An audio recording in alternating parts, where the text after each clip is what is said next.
Olá, pessoal, tudo bem? Vamos dar continuidade aí às nossas leituras, hoje com o capítulo Planejamento Estratégico, e chamo a atenção que esse capítulo ele traz bastante contribuições ao conteúdo do que nós vimos lá no tópico anterior. Por isso, sugiro que vocês vejam com bastante cuidado aí o conteúdo, principalmente os diagramas, os gráficos, os dados que são apresentados de forma ilustrativa no capítulo, que ajudarão bastante na compreensão dos conceitos, tá bom? Então, vamos compartilhar aqui o conteúdo para que a gente possa dar início aí a alguns aspectos que eu elegi aí para chamar a atenção nessa nossa leitura conjunta. Lembrando que temos como objetivos, ao estudarmos este capítulo, que o próprio autor nos coloca, deveremos estar preparados para explicar e exercitar as seguintes ideias: a estratégia e o planejamento estratégico. Talvez o conceito mais importante do capítulo seja justamente o conceito sobre estratégia, que vai nortear, inclusive, a própria definição e a própria compreensão do que chamaremos de planejamento estratégico. O diagnóstico dos pontos fortes e fracos e das ameaças e oportunidades do ambiente. Ao dizermos diagnóstico dos pontos fortes e fracos, nós estamos nos referindo, primeiramente, enquanto diagnóstico, a uma análise situacional, num determinado momento em que se olha para a organização. Os pontos fortes e fracos, nós estamos olhando para os aspectos internos à organização, e as ameaças e oportunidades do ambiente, nós estamos olhando para os aspectos externos da organização. Os fortes e fracos que temos, de certa forma, internamente a organização, controle e uma certa disponibilidade de instrumentalização, já que são internos à empresa, e as ameaças e oportunidades do ambiente enquanto aspectos externos que nós não temos muita ingerência, né, para controlar. Essa segunda parte aqui nós estamos falando da matriz SWOT, né? E, por final, os componentes e processo de preparação de um plano estratégico, tá? Que, de certa maneira, vai retomar aí alguns aspectos que nós já vimos, tanto no capítulo anterior desse livro, quanto no capítulo tratado no nosso tópico 1. Tá? A ideia original de estratégia, ela vem lá dos aspectos dos estudos militares, na medida em que tem a ver com situação de concorrência, como guerra, jogos, o negócio. E a ideia de estratégia ampliou-se para englobar qualquer situação que envolva a definição de objetivos e a escolha dos meios para realizá-los. Voltamos aqui àquilo que está sendo recorrentemente colocado em todos os capítulos. Não basta somente definir os objetivos, há que se escolher e se definir os meios para realizar esses objetivos. E essa escolha está diretamente ligada à estratégia a ser utilizada, né? Para uma empresa, diz o autor, a estratégia é o caminho para assegurar o seu desempenho e sua sobrevivência. A estratégia abrange a definição de objetivos da organização e dos caminhos para se chegar até esses objetivos. É o que está aqui na figura abaixo. As estratégias também são chamadas políticas de negócios. As estratégias também são chamadas de políticas de negócios. Algumas empresas concentram-se em um único negócio, outras são diversificadas e atuam em diferentes ramos de negócio. Então, nós temos uma situação atual, uma situação desejada, e nós temos que estabelecer os meios para se chegar à situação desejada. esse caminho a ser percorrido, dos meios a serem utilizados para se chegar a uma determinada situação, é o que nós chamamos de estratégia, né? O planejamento estratégico é o processo de estruturar e esclarecer os caminhos da organização e os objetivos que ela deve alcançar. O processo de planejamento estratégico aplica-se à organização em sua totalidade, já vimos isso, e também a cada uma de suas partes. As estratégias de produção, as estratégias de marketing, os recursos humanos e assim por diante. Dito de outra forma, as estratégias estão presentes em todos os níveis do planejamento, quer seja planejamento estratégico, tático ou operacional. Nenhum nível de planejamento prescinde de determinadas estratégias a serem traçadas, né? Uma outra questão importante é a visão panorâmica que caracteriza todo o planejamento estratégico. Um processo sistemático de planejamento estratégico é uma sequência de análise e decisões que compreendem os seguintes componentes principais. Está aqui uma figura que está bastante didática para nós entendermos as diversas faces e características de um planejamento estratégico. Nós temos a análise da situação estratégica presente da organização. Isso aqui está no presente. Onde estamos? Nós temos a análise do ambiente. Quais são as ameaças e oportunidades do ambiente? Nós temos a análise interna. Na análise interna, nós temos quais são os pontos fortes e fracos dos sistemas internos da organização. Então, no ambiente externo, as ameaças e oportunidades, e no ambiente interno, os pontos fortes e os pontos fracos. Logo em seguida, nós temos a definição de objetivos e estratégias. Dando sequência às estratégias funcionais e operacionais, que estão no nível de planejamento tático e planejamento operacional. Então, aqui nós temos no nível do planejamento estratégico, e aqui nós temos os níveis de planejamentos táticos e operacional. Dando sequência, mecanismos de execução e avaliação, que retroalimenta determinada análise que vai me levar a uma situação de presente. Tá? Análise da situação estratégica. Análise da situação estratégica, desculpe. A análise também é chamada de diagnóstico ou avaliação da situação estratégica, pode ser o ponto de partida para a elaboração do plano estratégico de uma organização. Há dois componentes principais a serem considerados na análise da situação estratégica: a missão ou negócio da organização e o desempenho da organização, que são resultados alcançados em comparação com os objetivos. Então, veja bem. Primeiro, o diagnóstico não é um plano de ação. O diagnóstico é uma avaliação momentânea de um determinado presente, que vai subsidiar, sim, os elementos constitutivos de um plano de ação. Então, o diagnóstico ele tem dados que vão me levar a uma determinada avaliação de uma situação presente. A missão ou negócio da organização, que são a razão de ser e de existir da instituição, e logo em seguida o desempenho, ele vai ser, de certa maneira, percebido, avaliado em relação aos resultados, mas não são quaisquer resultados. Esses resultados eles vão ser comparados, eles vão ser avaliados em relação aos objetivos.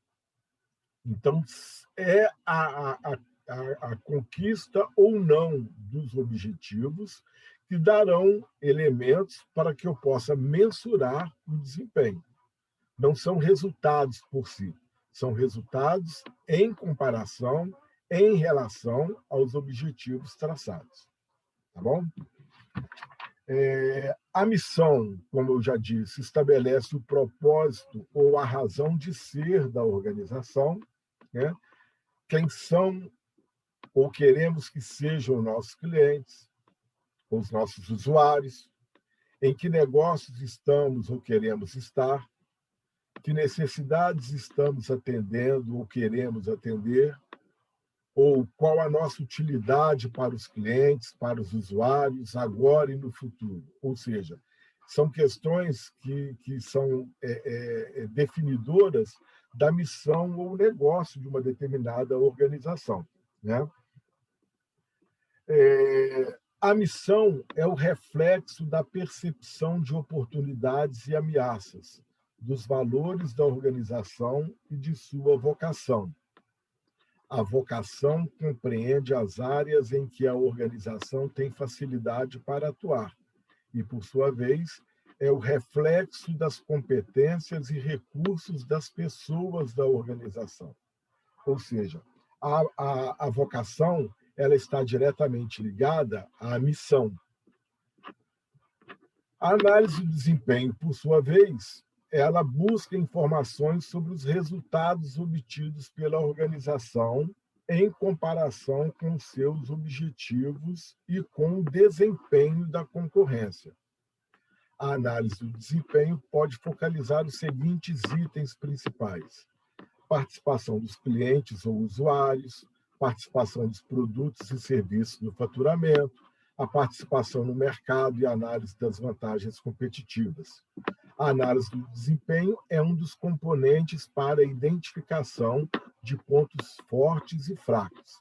Então, numa organização, numa instituição como, por exemplo, a universidade, se eu tenho como missão formar estudantes e como críticos, com bagagem cultural e técnica compatíveis para o desenvolvimento de uma sociedade, por exemplo, obviamente, o número ou o percentual de estudantes que nós colocamos no mercado de trabalho é uma variável importante para se pensar na análise de desempenho da organização, da instituição universitária, concorda? Então, a análise do desempenho ela está diretamente ligada a resultados que são conquistados a partir dos objetivos que são traçados. E aí ele vai desenvolver aí cada um dos tópicos, dos itens que ele põe aqui, em que eu não vou entrar com muito detalhe, mas só para a gente ter aqui algumas características. Por exemplo, no tópico participação dos clientes no faturamento, eu posso ter como análise de desempenho, por exemplo, ter um diagrama, um gráfico que me mostre qual é o percentual de clientes de cada país no faturamento, por exemplo, no faturamento global de uma determinada organização. E aí eu traço determinadas estratégias, tendo como critério um dado quantitativo, que seria a participação dos clientes de cada país no faturamento dessa empresa. E aí, a depender do tamanho de negócios que vão ser colocados, que funcionam, por exemplo, para um país e não funciona por outro, em função aí das realidades e do percentual de participação de cada país, né? As organizações não lucrativas e de prestação de serviços devem adaptar este conceito analisando a participação dos diferentes tipos de clientes ou usuários no total de atendimentos ou serviços, bem como a participação dos diferentes tipos de patrocinadores no total de receitas. Então, eu posso ter um percentual, uma observação do percentual de participação, ao invés dos clientes no faturamento, pode ser, por exemplo, de usuários na demanda de determinados serviços que eu tenha, por exemplo, numa biblioteca, né? Um outro tópico aqui é a participação dos produtos e serviços no faturamento. Então, adaptando de novo, eu posso ter, numa única biblioteca, por exemplo, as diversas partes que compõem a biblioteca, com maior ou menor demanda, por exemplo, em relação aos usuários. Ou no campo de uma universidade, ou pensando, por exemplo, numa instância como a Pró-Reitoria de Políticas Estudantis, eu posso ter um diagnóstico que trabalhe com percentuais de demandas por cada serviço ou por cada divisão da organização.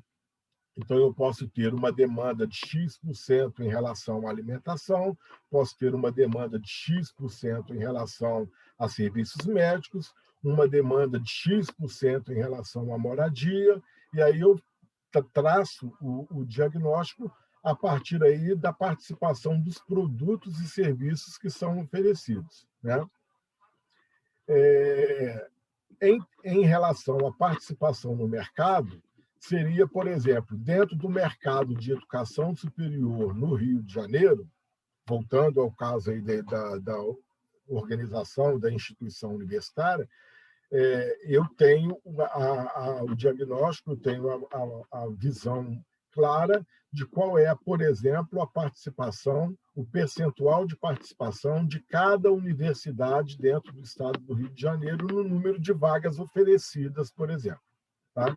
Então, são modelos aqui que ele estabelece para que a gente possa ter aí mecanismos que levem à análise de desempenho. Logo em seguida, ele entra na matriz SWOT. Na matriz SWOT, no próximo tópico, nós vamos ter aí um vídeo e um exemplo bem didático de como a gente pode aplicar a matriz SWOT. Lembrando que a sigla SWOT vem do inglês, né?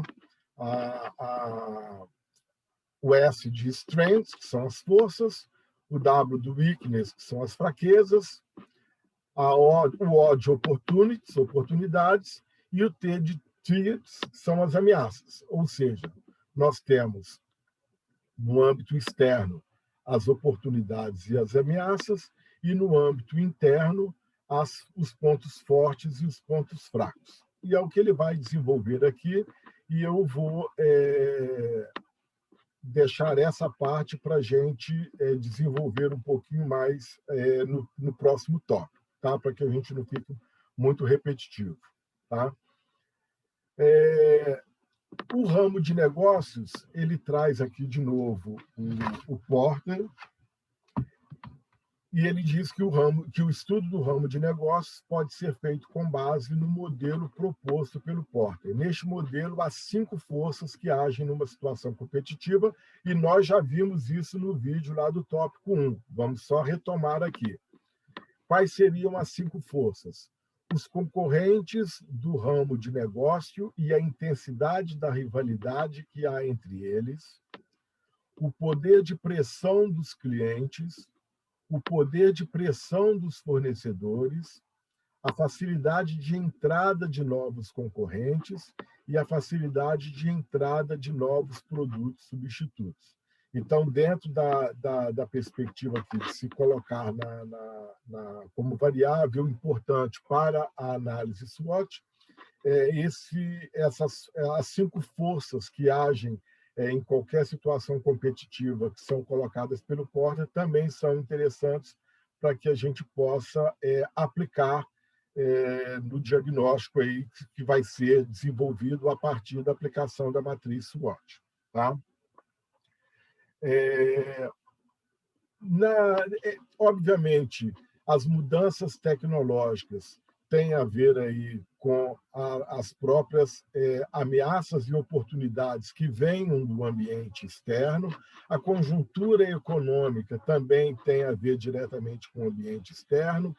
As características da sociedade também têm a ver diretamente com o ambiente externo. Então, você veja que são variáveis que ele vai colocar aqui, tendo como premissa a análise do ambiente, que é a análise das variáveis externas que não têm controle direto por parte da organização, porque são forças externas.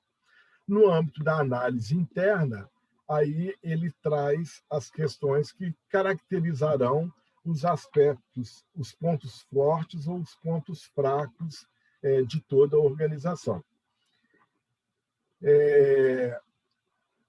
Ele vai dizer aqui que a identificação dos pontos fortes e fracos é outra base do processo de planejamento da estratégia, e uma das ferramentas para identificar pontos fortes e fracos é a avaliação do desempenho, que já foi mencionada no capítulo anterior e nós colocamos no nosso vídeo aí. Dá uma olhadinha no vídeo anterior, no caso de avaliação de desempenho. Lembrando de que esses resultados da avaliação do desempenho eles estão diretamente relacionados aos objetivos traçados.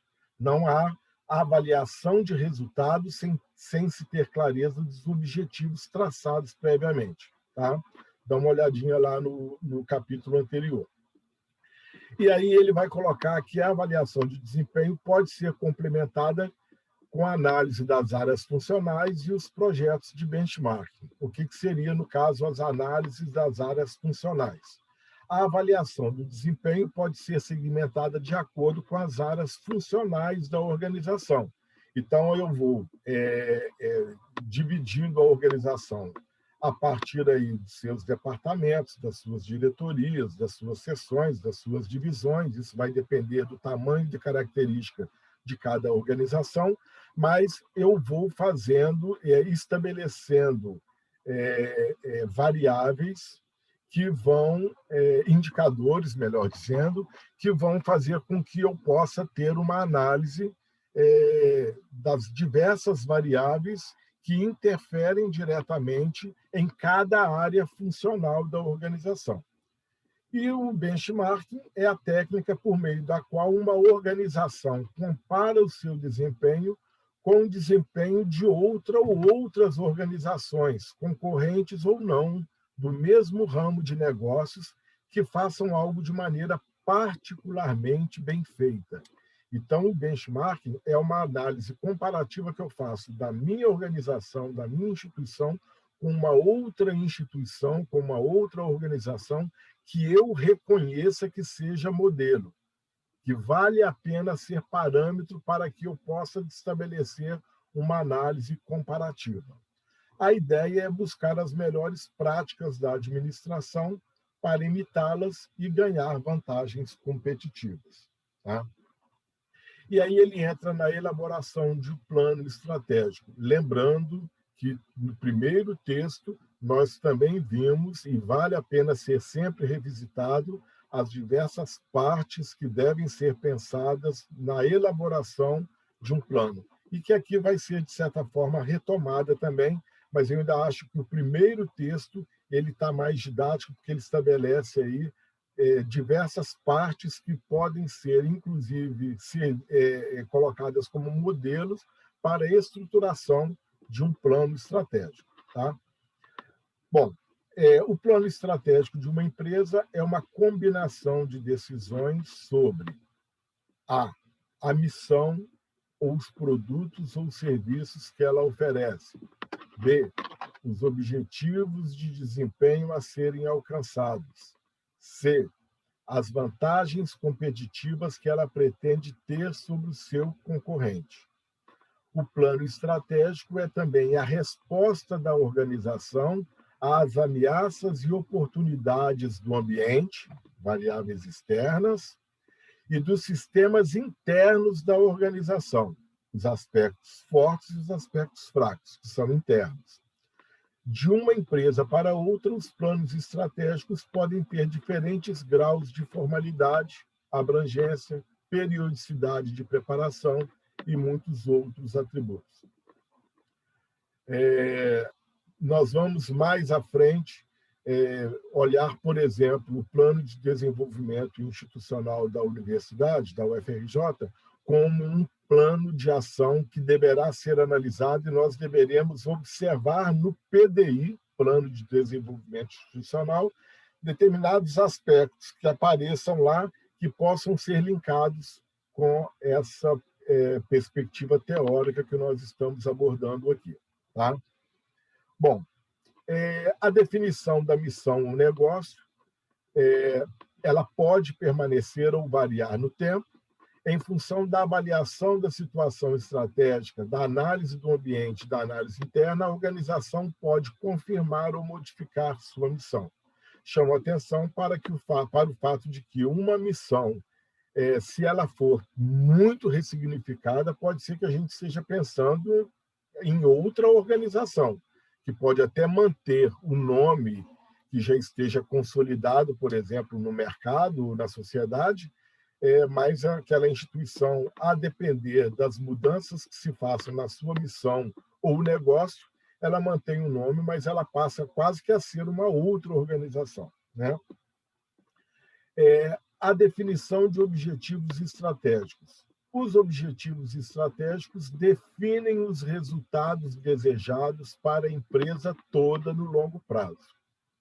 Os objetivos estratégicos abrangem áreas de desempenho como a posição no mercado, volume de negócios, inovação, responsabilidade social, imagem na comunidade, competência dos recursos humanos, valor e eficiência dos recursos físicos, investimentos e resultados financeiros, dentre outros.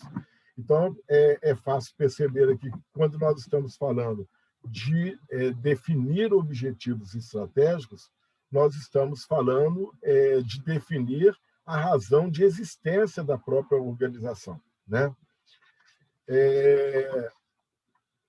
Em relação a vantagens competitivas,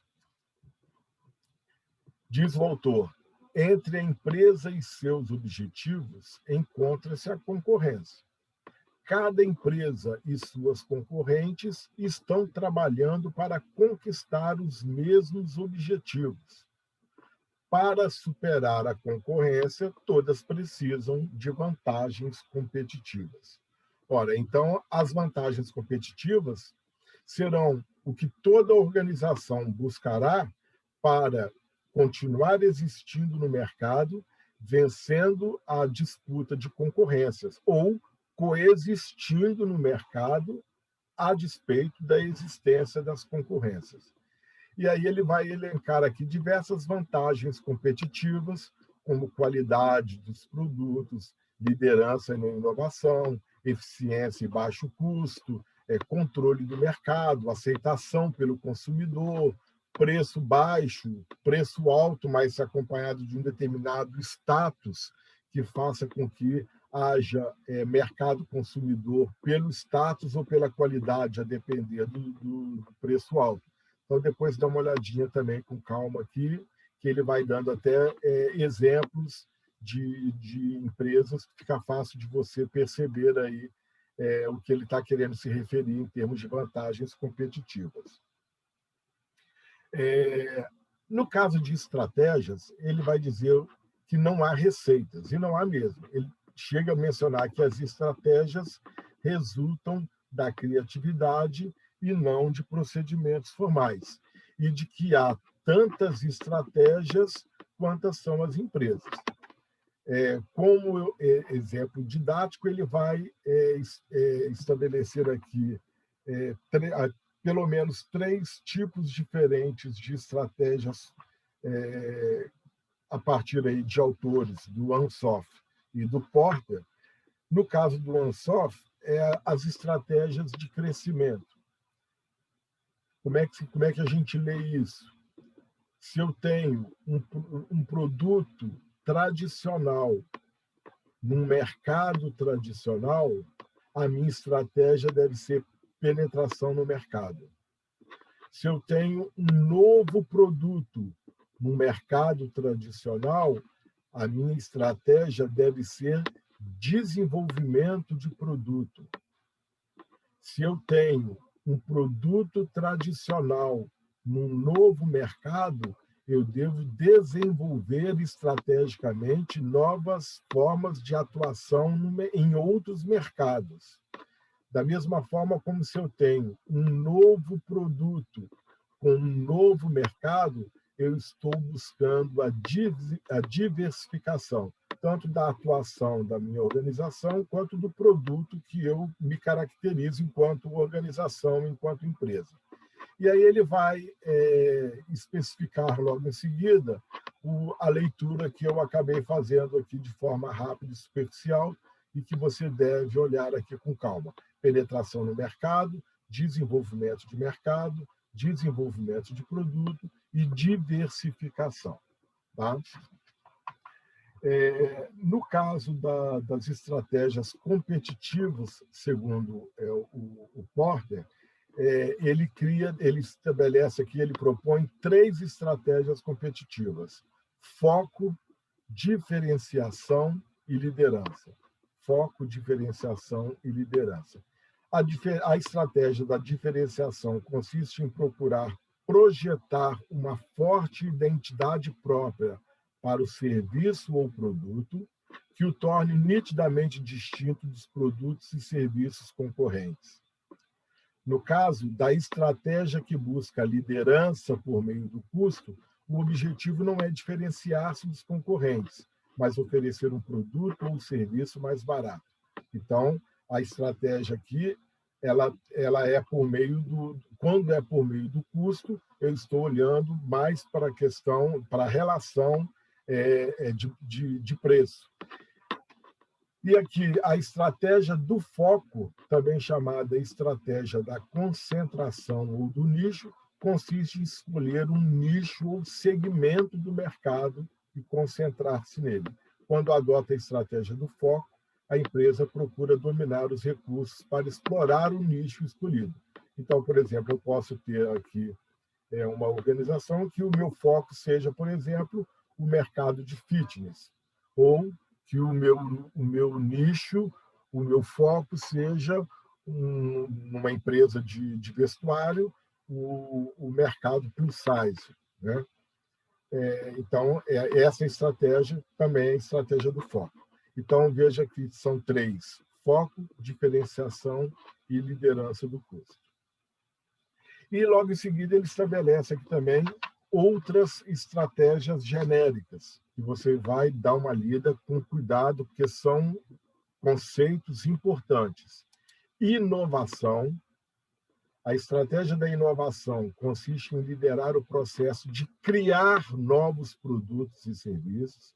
O conceito de inovação está diretamente ligado a esse processo de criação de novos produtos ou serviços. Então, inovação.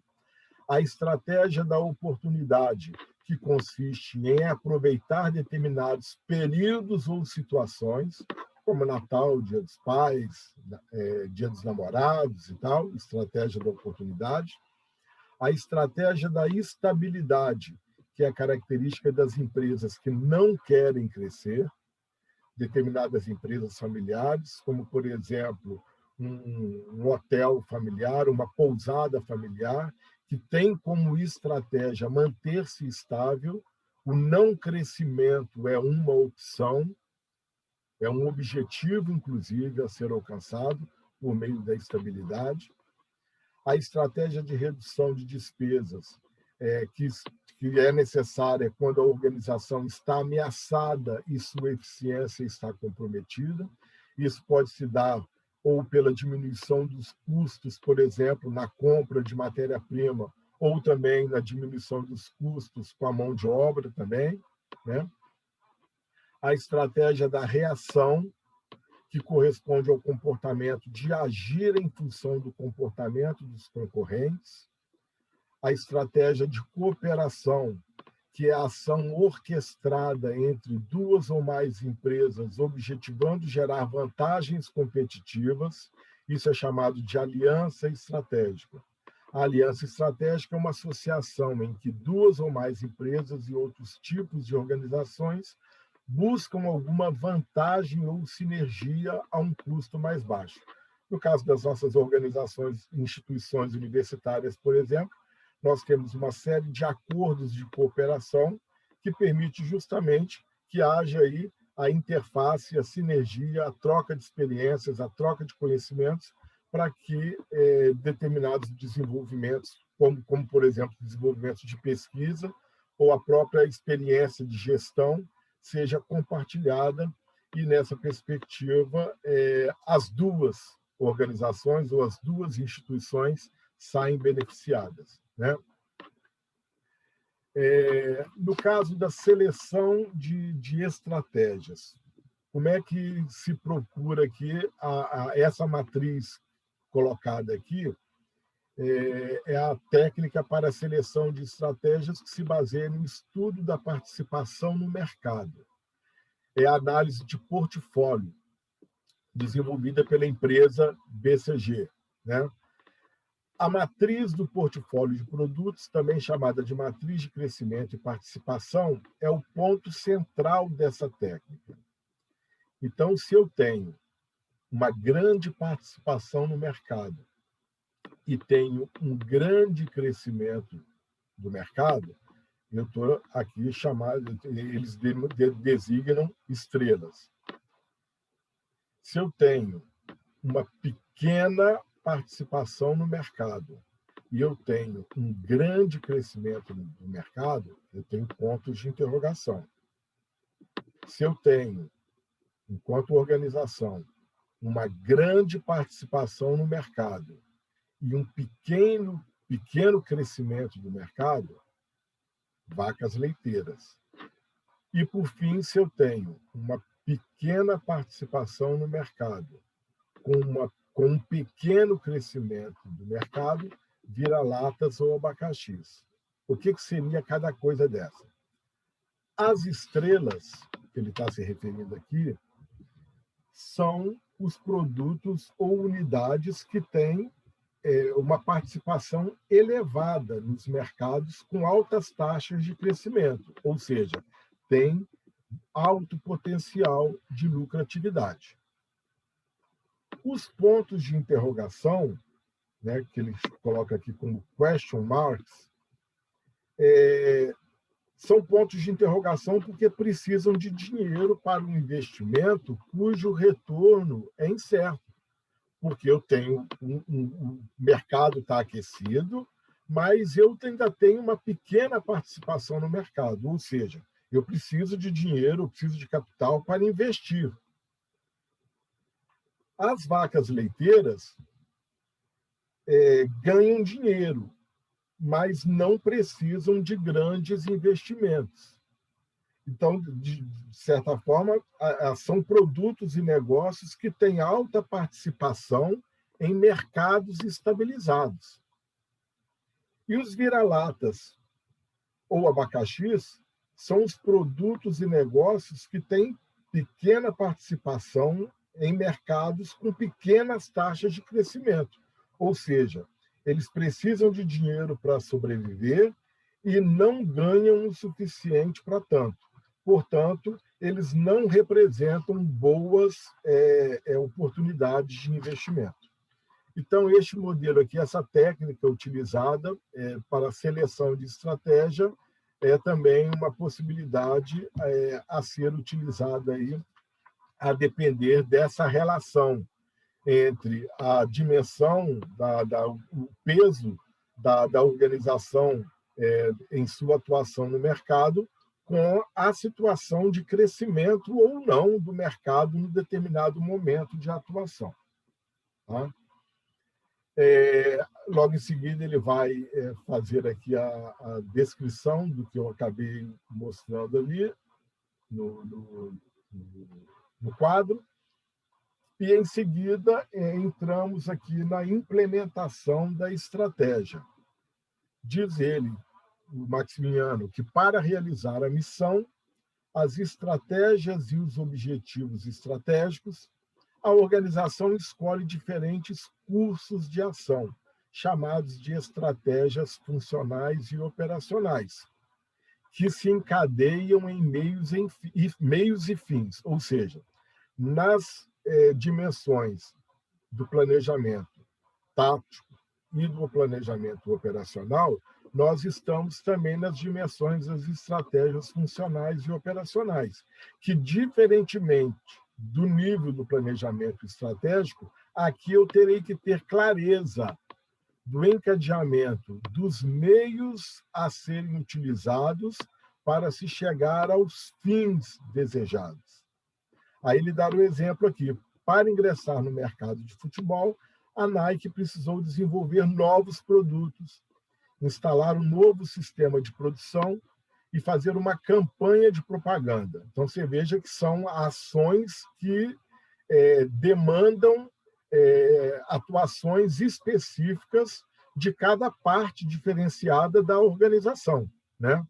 Quem vai fazer a propaganda não é quem vai instalar o novo sistema de produção, que não é quem vai fazer os estudos de desenvolvimento de novos produtos. Nesse exemplo, a implementação dos planos estratégicos é feita por meio de ações nas áreas funcionais, os departamentos de marketing, produção, finanças, recursos humanos, investimentos e assim por diante. Tá? E aí ele dá aqui uma figura que o plano estratégico ele se desmembra nos planos funcionais, que vão considerar a estrutura organizacional na medida que vai envolver toda a estrutura da organização, que vai levar ao estabelecimento de diretrizes e normas de condutas, que são as políticas e procedimentos, e que vão desembocar nos planos de projetos, que deverão ser constantemente, uma vez executados, avaliados. Então, logo em seguida, ele vai dar aqui o exemplo, o estudo de caso da Nike, que é um estudo de caso bastante interessante e que vale a pena ser lido. Tem um link aqui depois que ele disponibiliza. E logo em seguida ele estabelece aqui algumas perguntas a partir dessa história do desenvolvimento da Nike enquanto organização,